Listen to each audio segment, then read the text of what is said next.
everybody. Only one each. There's only one each. There's one for everyone in the room. So share. As your mom told you, sharing is caring. So share. Are you asking us to be your Valentine? I mean, I'm open. I have a slot. Happy. The question is, do you want to be my Valentine? I don't know about that. All right, I do have to give credit to Robbie. He's the one who got the cookies. So thank you, Robbie. He comes in for the cookies. Turkey Day, whatever, Thanksgiving Day, he got cookies. Anyway, good afternoon, everybody. Happy Valentine's Day, happy Galentine's Day, happy anti-Valentine's Day, however you celebrate. We appreciate you and we welcome you. So as many of you saw, the Super Bowl was a great game. While the First Lady and I were rooting for Jalen Hurts and the Eagles, as you all know, I do want to congratulate Kansas City on their big win. And a bet is a bet. I'm not sure if any of you were following this. I did get into a bet with Representatives Davids and Cleaver. So they have some Philly cheesesteaks coming their way from me. But please don't tell the First Lady. Shh, don't let her know that I'm sending them Philly cheesecake. But on a more solemn note, we did want to address a couple of things. The day today, yes, it's Valentine's Day, but it's also a day that we commemorate what happened 5 years ago, and also what we saw transpire last night. So this morning, the president addressed the epidemic of gun violence that continues to devastate American communities. Today marks 5 years since a gunman took the lives of 14 students and 3 educators at the Marjory Stoneman Douglas High School in Parkland, Florida. And once again, our country is mourning 3 Michigan State University students who were killed in a shooting last night. Today, the President and the First Lady are praying for these young victims and their families, the broader East Lansing and Lansing communities, and all Americans across the country grieving as the result of gun violence once again. We are especially thinking of all of the injured victims who are fighting for their lives today, as well as the survivors of the shooting. During a lengthy active shooting situation, they feared for their lives. They will carry that experience with them through the years ahead. And as the president said today, is enough. The president has taken action to combat the epidemic of gun violence in America, including a historic number of executive action, but he believes more work needs to be done. Last year, the president signed the first significant gun safety law in nearly 30 years, the Bipartisan Safer Communities Act. Today, the U.S. Justice Department is taking another important step to implement that law, awarding more than $231 million for 49 states and territories to create and implement crisis intervention projects like Red Flag programs, mental health and substance use treatment courts, and veterans treatment courts as well. This funding will reduce gun violence and save lives. The president has long championed red flag laws, which could potentially have stopped shooters in Parkland and other tragedies. These laws allow family members, healthcare providers, school officials, and law enforcement officers to seek a court determination that a person is a danger to themselves or others, and then temporarily prevent that person from accessing a firearm. Recognizing the importance of ensuring that these red flag laws are used effectively, today's announcement also gives states funding to educate the public about extreme risk protection orders and to train law enforcement and other officials about this intervention. The president also continues to call on Congress to act common sense gun law reforms, including requiring background checks on all gun sales, banning assault weapons and high-capacity magazines, and eliminating immunity for gun manufacturers who knowingly put weapons on the war on our streets. We owe it all to those we've lost and to all those left behind to grieve, to continue to act. Now, you've often heard the president talk about giving families a breathing room. He said it today at the NACO legislative conference that you all just heard him speak at, and some of you may have been there. And today we have some progress on what can be one of the most financially sophisticating things families face: medical debt and high healthcare costs. Today, CFPB has released a new report that shows that the number of Americans with medical debt on their credit card reports fell by 8.2 million from the first quarter of 2020 to the first quarter of 2022.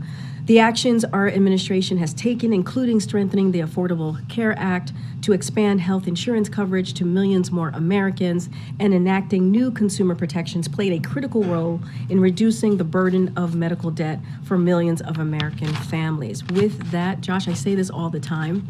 It's good to see you. Good to see you. It feels like it's been forever. Hey, too long. All right, the floor is yours. Let's get to the two subjects. Okay. One is the perpetual hot item as of late. The U.S. shot down 3 objects from the sky that are now deemed to be benign. Louisiana Senator John Kennedy says they can't find the pieces. Should the U.S. have waited before shooting, and what are the protocols going to be going forward? So I'm going to take your last question first. As you know, the president has asked Jake Sullivan to oversee a interagency team that was created so that we can figure out the protocols on how to move forward when and if this occurs again. And so I believe my colleague from National Security Council, the Admiral, spoke to this moments ago at 10 o'clock during his gaggle and talked about how we'll have more protocols to share later this week. So there is, again, a interagency team that's going to look at this process, look how we track, look how we decide to take action, and see if there's anything else that needs to be done. So there will be updated protocols, if you will, by the end of this week. So that's that question. The first one, look, and again, you've heard from Secretary Austin on this, you've heard from DOD on this, you've heard from my National Security Council colleagues. Again, as you all know, the objects that were shot down were in the civilian airspace, kind of flying low elevation, and so it was shot down. They were shot down because of we were taking abundance of caution. We wanted to make sure Americans were safe. We wanted to make sure that the civilian aircraft flying above in our airspace were safe, and that's why they were taken down. The 3 objects, as you all know, they are now being recovered. The weather conditions have prevented for the Pentagon to go out there and get those objects, but we're going to continue to try. We're going to continue to be vigilant on getting the debris. But in the meantime, as you just mentioned, the benign statement, the intelligence community did say that they are considering or looking at this to be potentially benign. But of course, we want to make sure that we get the objects so we can actually, or the debris from the objects, just to be more clear, so we can get a sense of what the objects were for certain. And then secondly, on CPI, numbers came out today that show a monthly decline in real wages as well as an annual decline in real wages. Administration officials have said growing real wages is an important marker for the economy. How do you view the setback in today's numbers? So a couple of things. I do want to say that what we have said many times is that we believe that the president's economic plan is indeed working, and it's giving people a little breathing room. You heard me say this at the top, how we have seen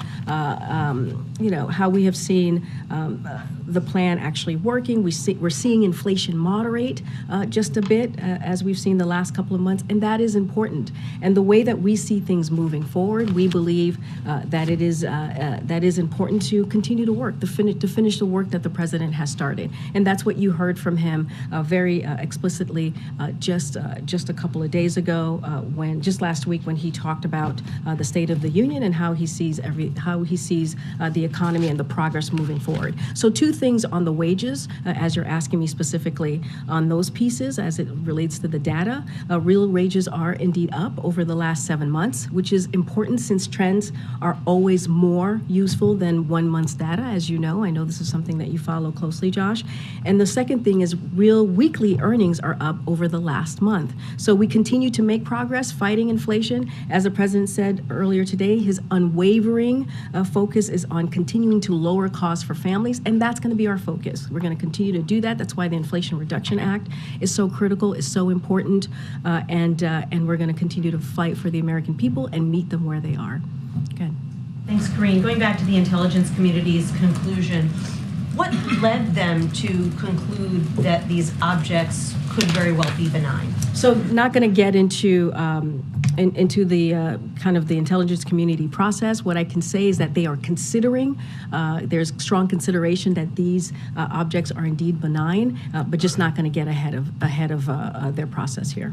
Senator after senator at this all senators briefing this morning wanted to know when the president is going to come forward and speak to the American people. I mean, the U.S. does not shoot objects out of the sky every day. Why hasn't the president come forward and spoken to the American people about this? So I know your colleague asked my colleague this earlier today during his gaggle. And look, the president is taking this very seriously, and he's receiving briefings regularly from his national security advisors, and he's going to continue to do that. We are sharing as much information as we can, as possible, but we do want to make sure that the American people understand that there's no need to panic.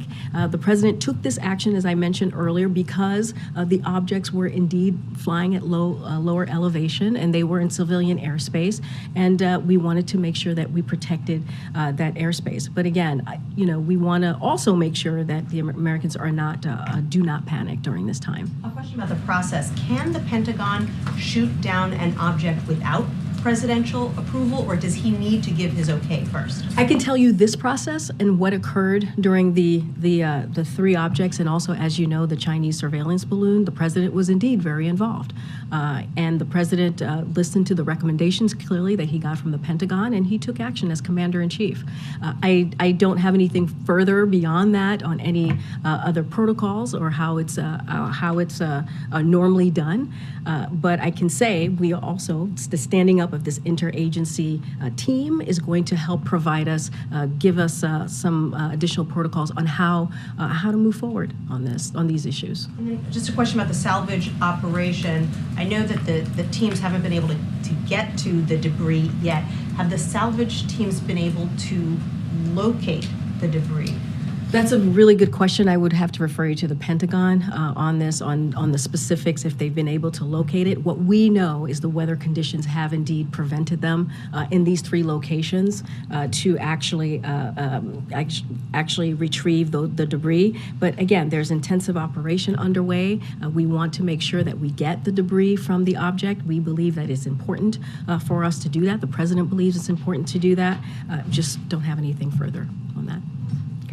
Not to belabor this point, but on the criticism of coming from lawmakers that the president hasn't spoken out more on this, should we expect to hear from him at some point, or is part of the reason that we're not hearing from him because, as you said, people shouldn't be panicking? Is there a concern that the president? I don't have any announcement or anything to preview on a potential, remarks by the president. What we're trying to do here is provide as much information as we can. The president clearly has been briefed on a regular basis on this, on a daily basis, on what has occurred in the last 10 days or so. But I just don't have anything to preview as to if the president's going to be speaking on this in the upcoming days. And on another issue, on gun violence in this country, the president again today is calling for Congress to pass an assault weapons ban. We heard him make that same argument rather passionately during his State of the Union address. Beyond using his bully pulpit, what is the president or this White House doing behind the scenes, especially since the State of the Union? I mean, have there been meetings with stakeholders, calls with lawmakers? I think Americans, want to know if there's more to this beyond just sort of talk and keeping it up publicly. So look, the president's not going to give up on this, right? He's going to keep at it. He's going to make sure that we keep the American people, American families, American communities safe. Now, if you remember, If you look at the last 2 years, this is a president that deserves a lot of credit. We've gotten a lot of things done. If you think about the executive actions that he took, more executive action than any president at this time, that's because he took this seriously. And he's changed the conversation, the landscape on how we talk about gun violence. And this is not just the last couple of years. This has been since he was senator. We talked about the assault weapons ban. He did that in partnership with Senator Feinstein. And let's not forget, when that got passed, we saw gun violence go down significantly. So all of that matters. And I would just announce for what the funding from DOJ as it relates to red flags. And as we know, when that is enacted, with the more than $231 million in grants, is going to help cities and states across the country. Because when you enact the red flag laws, we hear from lawmakers, we hear from state officials that it actually can save lives. It actually can work. And so all of these steps are crucial. They're important. This is a president that has been a long time champion when it comes on fighting gun violence. And so look, we're not going to stop. We're going to continue. But I would happily argue, and I think many others would agree with me and would agree with us, that this is a president that has done more on this issue than many other elected officials. It obviously was a very different political environment when the assault weapons ban was passed many years ago. When you say the president's, you're keeping at it, what does that look like? Because in reality, I think we all know, an assault weapons ban doesn't really seem realistic right now. Well, as you know, I mentioned at the top that there was a bipartisan, as you know, the Community Safety Act that was passed. Many people said that wouldn't happen. And 30 years later, after 30 years, we were able to get that done. So he's going to reach out. We're going to reach out to those very members, those congressional members in Congress, and see what's the next step that we can take. But again, we have the votes on our side. The Democrats have the votes on our side to get this done. So Republicans have to meet us at the table and get this done. Thanks, Karine. You've looked at this, but the timeline in terms of the interagency group agreeing on protocols or having a better idea on protocols.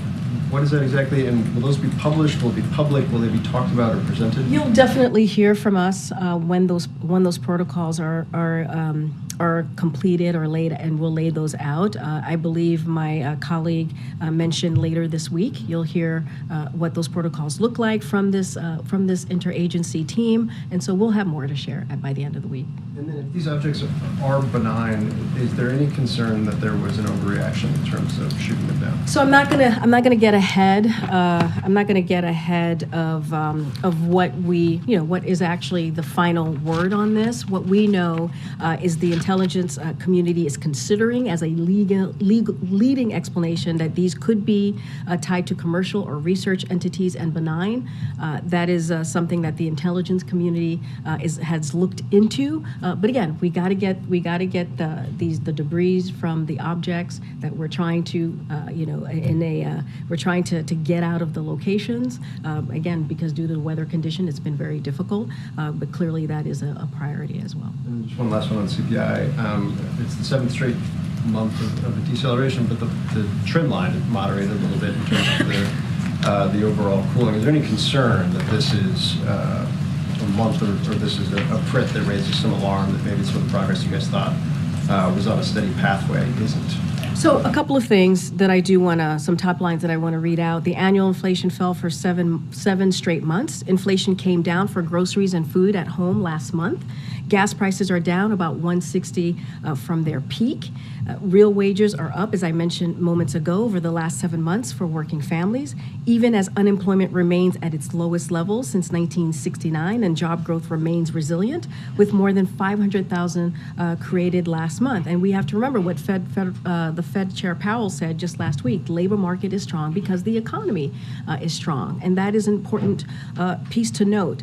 Look, there's still more work to do. You hear us say that often, and there's more work to do as we try to get to a transition of more stable and steady growth. And there are going to be setbacks along the way. We realize that, but there are some good data points here that we feel that it's important to point out, as I just laid out before you. But again, and I've mentioned this before, one of the president's priorities as it comes to the economy is to do everything that he can to lower costs for families, which is why when you talk about junk fees. You've heard the president talk about junk fees recently. That is important to Americans in order to make sure that they are getting lower costs, right? You think about Inflation Reduction Act, you think about creating manufacturing jobs, you think about what he's done to lower the deficit by $1.7 trillion. And he talked about just last week in the State of the Union that his budget that he's going to put forth on March 9th is going to show how he's going to continue to lower the deficit by another $2 trillion. Not going to get ahead of the budget, but that is something that the president is very much top of mind, is how to be fiscally responsible. Karine, happy Valentine's Day. Happy Valentine's Day. Cookies. Have any private companies or research institutes contacted the U.S. government in any form to say that one of their flying objects is missing? No, we have not yet been Has contacted. the U.S. done anything to reach out to companies that could operate similar sized flying objects either here in the U.S. or elsewhere? I don't have anything to preview or report on that. Then I guess there's the sense that, if this belongs to somebody, if it is benign, obviously it remains a possibility. You'll know more when you find this in the Yukon and elsewhere. But for those who may fear legal liability, let's say that they were flying in civilian airspace or the like, what do you say to anybody out there who is watching this conversation and may be hesitant to come forward to the U.S. government to say it's our object that is missing? It's a good question. Again, I don't want to get ahead of the military or the intelligence community as they're trying to really figure out what these objects are. Again, what I said before is that the intelligence community is considering as a leading explanation, which is the commercial or research entities and it being benign. But again, it's a leading thinking that's coming out of the intelligence community. I just don't want to get ahead of them. So to be clear today, you can't say to the cameras, if you had an unknown object out there and it's missing, we're asking you to come forward to the... It's just not something that I'm going to do from here. But I appreciate the question. Then let me ask just one final one, if I can, then about Dianne Feinstein. She just announced after 30 years that she's going to be retiring at the end of this time,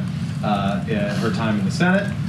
Serving California first, if you have any comment on that, and separately, acknowledging the responsibilities you have when you're standing behind that podium, your thoughts on the 3 Californians that have already announced their intention to run for her seat.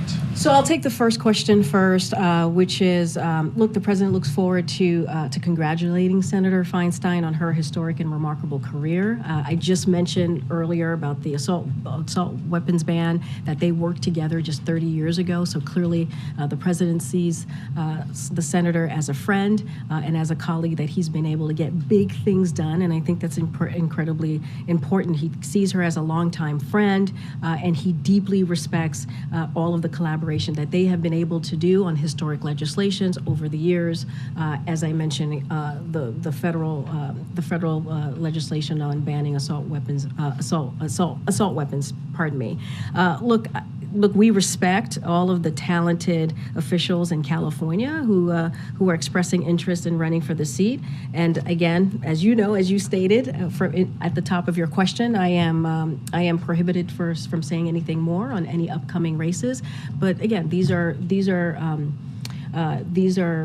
elected officials that we've worked very cllosely with over the past couple of years, and the president has gotten to know. I'm just not going to comment on their particular, wanting interest in running for that Senate seat. Thanks, Karine. In his speech to the county's last hour, the president suggested that he would like to see a reform of laws related to the tech industry. He specifically said, we've got to change the way the internet works and the way people are able to use our children. Was that a specific reference to the social media companies? And is there anything more you can tell us about the president's ideas? Well, the president has been always very clear about reforming 230. We've been very, very clear about that, reforming the Section 230. And so that's been something that we've said from the last 2 years. I don't have anything more to add to it. I haven't spoken to the president about what he commented on, but it's not different than things that he said before when it comes to tech companies. The new chief of staff here had formerly served for some time on the board of Facebook. If there is going to be a discussion here about social media reform, will Jeff Zients be a part of that process, or will he remove himself from those discussions? Look, I don't have any conversation or any planning or policy to put forth before you and kind of lay out on what we're going to do on any tech company. So I'm just not going to get ahead of myself or really speak to a hypothetical. What I can speak to is what the president said. It is not uncommon. It is not unusual. He has said it for the last 2 years, and I'll just leave it there. Okay. On the train derailment in Ohio, could you give us an update? Has the administration received any requests for federal assistance? And then also, is the White House confident in the way that the authorities in Ohio are handling it and the way the railroad is handling it? So I'll say this, I'll take your last question first, which is EPA is working hand in glove with the state of Ohio, and we think that's really important. The administration has been in close touch with local officials to ensure that they have what they need and their needs are being met. So that's that second question that you asked. I have a couple of things that I do want to share about what EPA has been doing on the ground. They've been on the ground on site since February 4th. They are closely monitoring the situation in East Palestine, and our top priority is, of course, the health and safety of the community. Since February 4th, EPA has been leading air quality testing and supporting Ohio EPA with surface and groundwater testing. The National Transportation Security Board has also been on site for over a week to lead the investigation into the cause of the derailment, and the EPA will continue to conduct 24/7 air quality monitoring throughout East Palestine community in the days to come. EPA is making information available via their agency website. And on the water, I know there's been question about the water. EPA will continue to support Ohio EPA surface and groundwater sampling efforts to ensure drinking water is indeed safe. Again, the EPA is closely monitoring this and trying to do their best to meet the community to meet the needs, I should say, of the community. So no concerns at this point about the way it's being handled? Again, we are working hand in glove right at this moment with the state of Ohio. The administration has been in close touch with local electeds on the ground to make sure that their concerns are being met. Okay. This might seem like a silly question, but does debris actually exist? Is the U.S. government confident that there is debris from these objects, or were they destroyed in the process of being taken down? From what I understand, and the Department of Defense and the Pentagon clearly would know more specifics on this, there is debris out there, and we're trying to have an intensive operation to get that debris from the objects. But I would refer you directly to the Pentagon. When the interagency review is done, will Jake Sullivan come here to brief?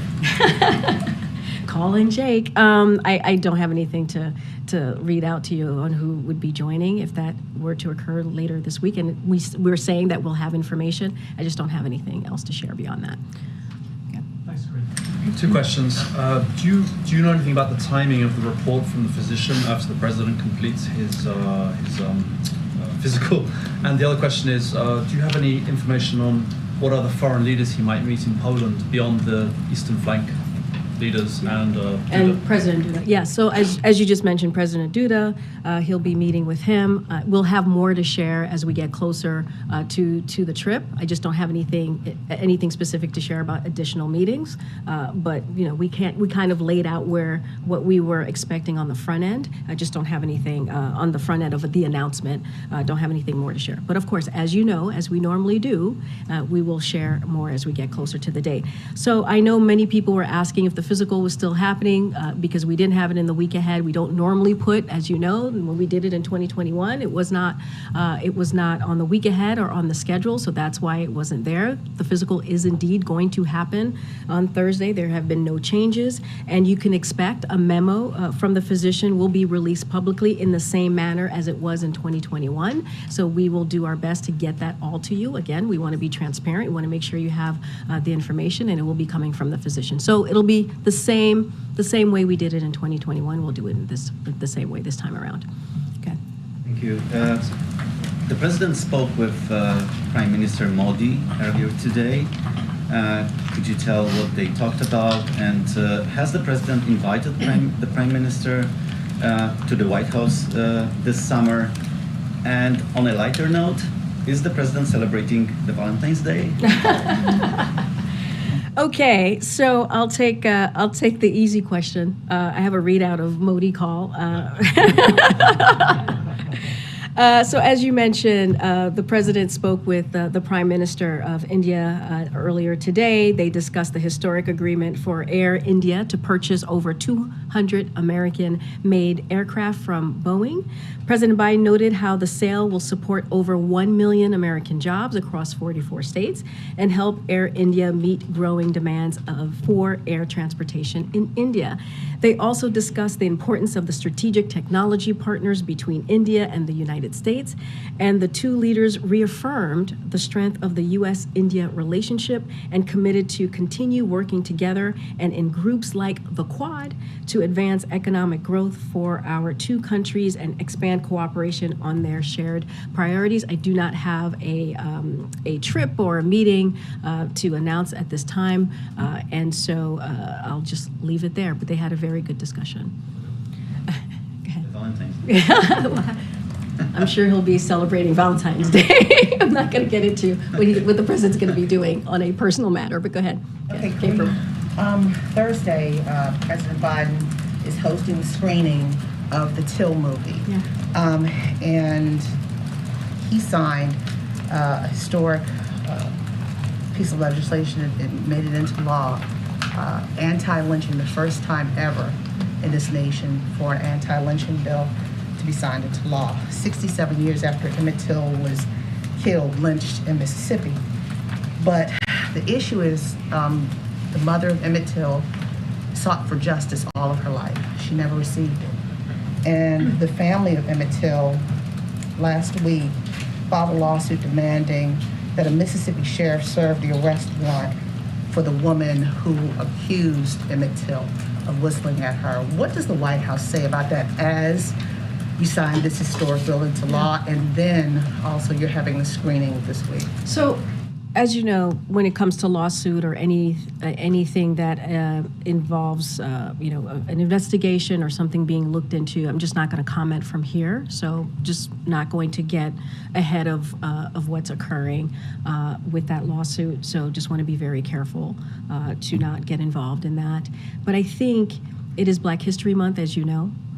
I think the fact that the president is screening Till, the movie, an incredibly powerful movie that tells the life of this young man that was clearly murdered, that we've heard the story of over the past many decades, who helped, which his life, the murder of his life helped start the civil rights movement, helped ignite. It was one of the many things that helped ignite the civil rights movement.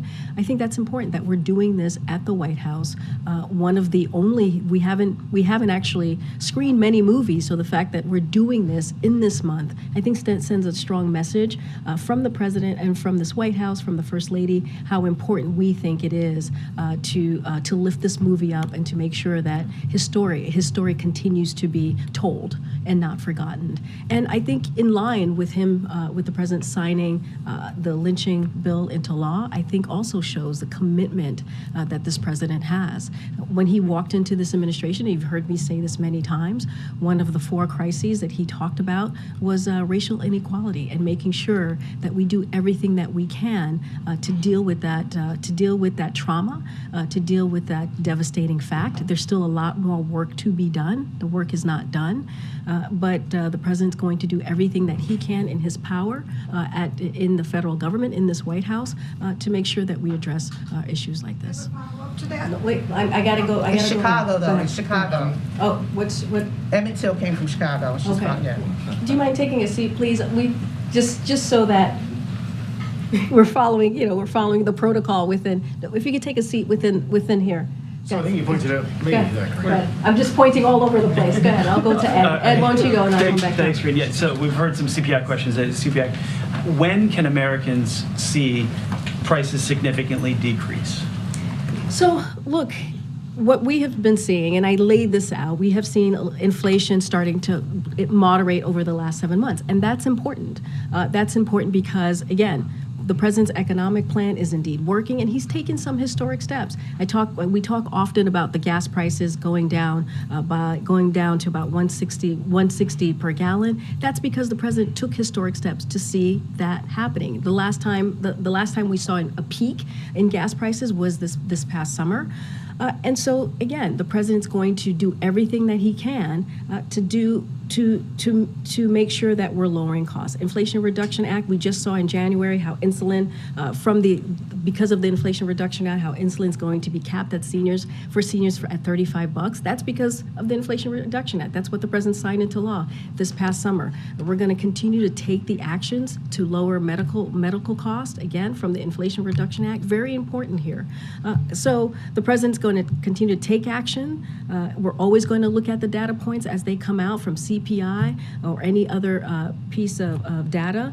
And we know there's still more work to be done to get it to that steady and stable growth, as you hear talk about. And sometimes there may be setbacks, but that's not going to prevent the president from doing everything that he can to lower costs. And we have seen that. I want to ask about the Phase 1 China trade deal. 3 years ago today, that Phase 1 trade deal went into effect, and China has basically ignored that deal since President Biden has gotten into office. Is the president going to enact the enforcement mechanisms that were written into that deal? Well, look, you said China has ignored that deal, but we have to be clear here that the previous administration's Phase 1 deal, it's their deal, right? Let's not forget that. It's not ours, it's theirs, did not meaningfully address our fundamental concerns with the PRCs, trade practices. That is just a fact. The PRC did not meet its commitment even in the first year of Phase 1 deal going into effect during the Trump administration. Again, Phase 1 was under the Trump administration.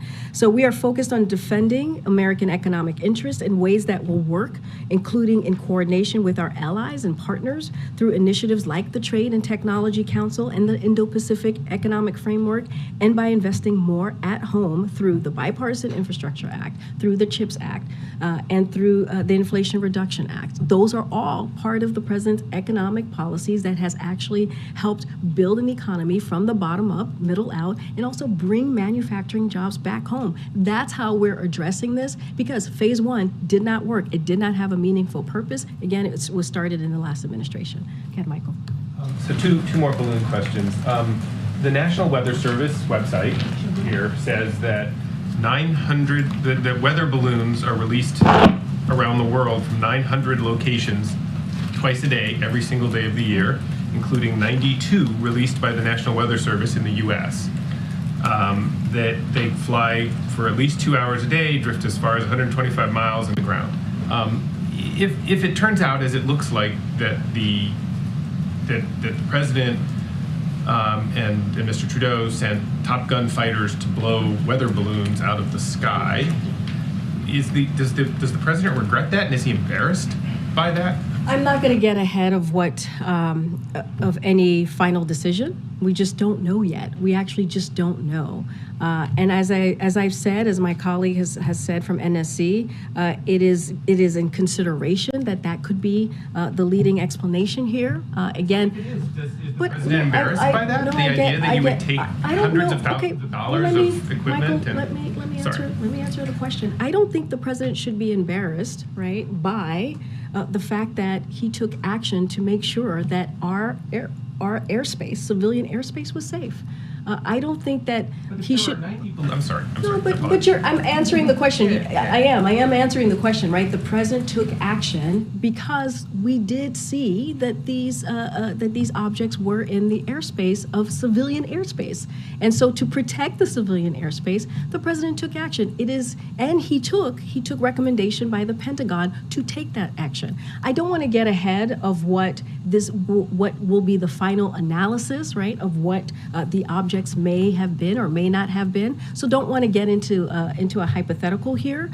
But look, the president does everything that he can, everything in his power, right, to defend, to track, and to protect our airspace. And that's what you should glean from what the actions that this president took. And then one follow-up, which is there's a lot of criticism out there that what really drove the president's decisions in the latter three shoot downs was an overreaction, a political overreaction to the criticism that he took on the Chinese spy balloon for waiting too long. In other words, that he was criticized for waiting too long in the first balloon, and so the reaction, the overreaction, the critics would say, is that he moved too quickly to shoot down the other ones before even knowing, obviously, what they were. How do you guys respond to that? I'll respond to it this way. Two different things, right? The Chinese surveillance balloon, completely different operation, if you will, a complete different, situation, if you will. It was a balloon, as you all know, that was a Chinese surveillance balloon. The president's number one thing was to make sure that we kept American civilians safe. He took recommendations from the Pentagon, who said that we should follow the path. And he agreed, they followed the path, but he also said the moment that they can to shoot it down, and that's what occurred. But let's remember what happened while the balloon was on its path. We were able to collect data from it. We were able to protect our security data on the ground and learn from the Chinese surveillance balloon. That's what we were able to do. And when it got over an area where it was safe, where we were able to collect, because we are collecting the data that's on the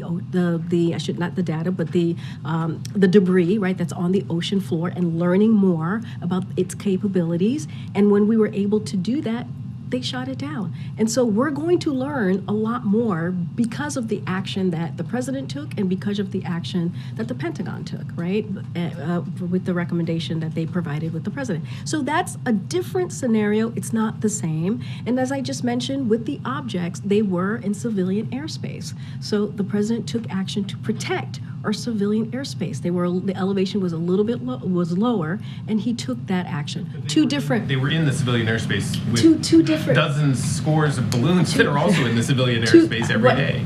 I hear you, and I know that you just read me the national weather data or numbers of balloons. I get that. I don't know those numbers. That's the first time that I'm hearing about them. I appreciate you sharing it with all of us.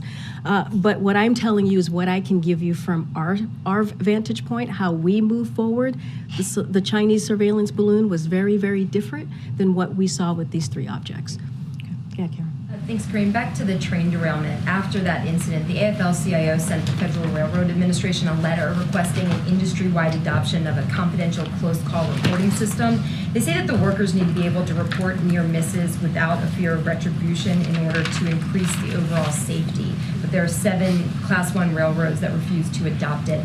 Where does the White House stand on this? That's a very good question. I have not heard about the letter, so I would need to check in with the team about the letter and what it says and how we're going to potentially respond or how we feel about the comments or the request that you just laid out. I just don't want to get ahead of the team, and so we'd have to check in with them on this. Speaking, the idea of a system like that, would the administration think that would have prevented an incident like that? Again, I just want to be really, really careful here and not get ahead of whatever discussion or policy or decisions that might be considered from here, and I would need to talk to the policy team. Again, I want to make sure that, just to get back to what I said before, the EPA is closely monitoring the situation that we see in the community, and our top priority is the health and safety of the community. So don't want to get ahead of what's currently happening. Go ahead, George, in the back. Yeah, 2 follow-up questions on the train derailment. Should the Obama-era rail safety braking rule, the better braking technology rule that the last administration knocked out, should that be reinstated? And secondly, beyond EPA testing and so on, what is the level of the president's concern about human safety in Northeast Ohio and East Palestine now that animals there are dying from the toxic gas? Again, I just want to be really mindful. I know that we're monitoring the situation. I can tell you that the president has been briefed on this, and just don't want to get ahead of what's currently happening on the ground or the reports that we're hearing. But again, I just laid out what the EPA has been doing for about a week. They've been on the ground testing the air quality. They've been talking to locals on the ground, trying to meet their needs at the moment. I just don't want to get ahead of any specifics here because, again, we're monitoring closely. Whether there's a sense of urgency or concern about human life. So look, we're always concerned about human life. That's what I said at the top, right? I said that our number one priority is the health and the safety of the community. That is our number one priority here. That's what EPA is doing on the ground. That's why we've been working hand in glove with the state of Ohio on this issue. And we want to make sure that their concerns are being met. And that's what we're going to continue to do. That is how we see our role here in the federal government. Look, I can add a little bit more. FEMA continues to monitor the emergency and engage with State Emergency Operations Center. And right now there are no requests for federal assistance from FEMA. So I can let you know that piece. Okay, go ahead. Okay. Erin, right? Yeah. Hi, Erin. Can you say if the White House has any reaction to the censorship by the Indian Prime Minister of the documentary that was critical against him? Say that one more time. Can you say if the White House has any reaction to the documentary that the Indian Prime Minister censored? The BBC documentary? I don't have a reaction to that for you from here. Okay. Yeah. Thanks. Okay. Thank you, Karine. Just real quickly, when the Interagency Effort comes up with its recommendations later on this week, will you be releasing those to us or talking to us about them? So we will definitely have more to share later this week on that. I don't have a vehicle or how it's going to be shared to all of you, but clearly the president thought it was important to get this done. That's why he asked for this to be stood up, and that's why he asked for Jake Sullivan to run this process. I just don't have anything else. We will have more to share later this week. I just don't have like a vehicle on how that's going to occur. Is that part of what the president is waiting for, and before he talks to the American people about this? No, I just don't have anything to read out or to share about a statement or remarks from the president. Again, he takes this very seriously. He's being kept updated on a regular basis on this, clearly, but just don't have anything to share. On the missile that missed over and is now at the bottom of Lake Huron, will there be a recovery effort? There was a Congressman, Chris Stewart, on the Intel Committee who expressed some concern that there's highly classified information on those missiles, even if it's been, rendered not armed anymore. I would refer you to the Pentagon. Go ahead, Chris. Does the president agree with my former Vice President Mike Pence's decision to resist grand jury in the case of So you're going to love my answer. Because this is a criminal investigation, an ongoing investigation, I would refer you to Department of Justice, just not going to respond from here. But does he think that it's I hear your the question, proper Chris. thing to do? I hear the question. I'm just not going to respond from here. Great, thanks, Karine. Are there any plans for the president to address the country on gun violence, given the latest Michigan State mass shooting? So, I would go back to what I said earlier. I don't have anything to read out on or to speak to on any remarks about the latest shooting. The president and the first lady, you saw a tweet from the president and the first lady, their statement via tweet, speaking about the horrific actions that we saw and loss of life yesterday at Michigan State University. You saw that the president spoke to the governor of Michigan just last night as soon as he was able to connect with her and offered any assistance that we could provide it. There's been some FBI law enforcement on the ground helping in any way that we can.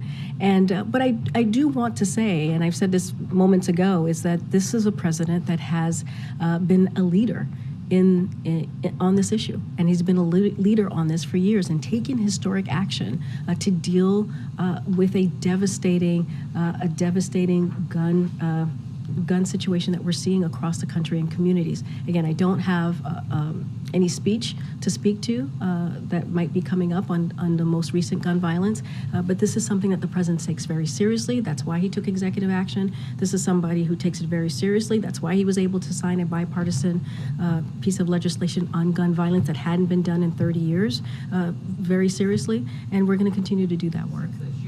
A number of gun safety advocates have been asking again for a national emergency to be declared. Is there any change there? I don't have anything to update you on that. Sorry? To the back. Go ahead. Can I ask about Iran and China? Iran's president is visiting with President Xi Jinping today. His delegation includes members of his trade, economy, and oil ministries. Does Washington see this as a failure of sanctions against Iran? And do you have any messages for Tehran and Beijing as they go into this meeting? So, look, we're aware of President Rossi's visit to the People's Republic of China. We aren't going to speculate on their conversation. You've heard me say that many times before. It's not something that we're going to speak to. We continue to engage with the PRC and other countries globally to encourage them to take steps to counter Iran's destabilizing activities. And so we'll continue to be vocal on that. Just don't have anything to speculate or to comment about their potential conversation. President Obama gave a national address from the Oval Office in 2010 to discuss the oil spill in the Gulf of Mexico. When fighter jets are shooting down unknown aerial objects over U.S. territory, doesn't that also warrant a national address from the president? Again, don't have anything to read out on the president's speaking to this. What I can tell you is the president takes this very seriously. He's been briefed multiple times on a regular basis about the objects and what is currently occurring, and trying to get the debris and get a sense of the analysis and get the capabilities of not just the debris but also the Chinese surveillance balloon. And he'll continue to be updated on those matters. I just don't have anything else to share. Go ahead. Thank you. I have two questions. And one of the benefits of asking questions this late in the briefing is that you don't have to be concerned with advancing the story incrementally of the day. You can just ask about sort of broader things. So with that in mind, first on the communications team, and then on the so-called culture wars. Where the president's communications are concerned, and I'm asking you because you work on his communications team, and you're a professional communicator. There is obviously a variety of settings the president can employ: set pieces, impromptu remarks, teleprompter, no teleprompter, et cetera, et cetera. Is it the view of the president's communications team that he is equally adept in all settings in terms of communications, or are there some that play to greater strengths, some where he probably isn't as strong, et cetera? I will tell you this: the president is the best communicator that we have in the White House. Go ahead. Go ahead. Next Right here. question was on the so-called culture wars, if you would. I appreciate it. Sure. One of the most prominent themes that we hear from both elected Republicans and candidates has to do with what is called wokeism. And we hear about an anti-woke agenda. And this entire subject reminds me of what Supreme Court Justice Potter Stewart once said about obscenity, that he couldn't define it, but he knew it when he saw it. And so we hear so much talk about woke capitalism, a woke military, and so on. And by way of trying to clarify this for the American people, I wonder if we couldn't begin with a threshold question, to wit, is President Biden woke?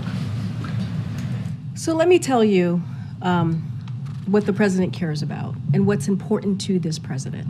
The president doesn't concern himself about what Republicans are trying to do in creating political stunts, in making an issue out of the things that they feel benefits them politically, not the American people, not what matters to the American people, but what benefits them politically for their own ability to move forward. What the president cares about is exactly what I just talked about and what he talked about at the legislative conference, which is how are we going to continue to deliver for the American people. You heard him say that at the State of the Union. You heard him talk about how the economy has grown the last 2 years, the progress that we have made. And guess what? He wants to continue that progress. He wants to continue to move forward to make sure that we lower the deficit, which he did the first 2 years by $1.7 trillion, and be fiscally responsible. But he wants to work with Republicans on how we are going to continue to deliver, how we are going to build on the economic progress that we're seeing. That's not what they want to do. What they want to do is they want to cut Social Security. What they want to do is they want to cut Medicare, and they want to take us back and not actually deal with issues that matter to the American people. Can you imagine if you're an American out there and you hear your congressional member talking about how they want to cut Social Security, talking about how they want to cut Medicare, something that you have worked very hard for many, many years and paid into so you can get those programs. But yet, that Republican senator who we've been talking about from Florida has continued to talk about how they want to sunset these programs. That's not what we're about. We're about fighting for these programs, and that's what you're going to see from the president, and that's what he cares about. Go ahead. Thank you very much. I have a follow-up to April's questions about the till screening because, as you probably know, this is very important and a signature issue for Chicago.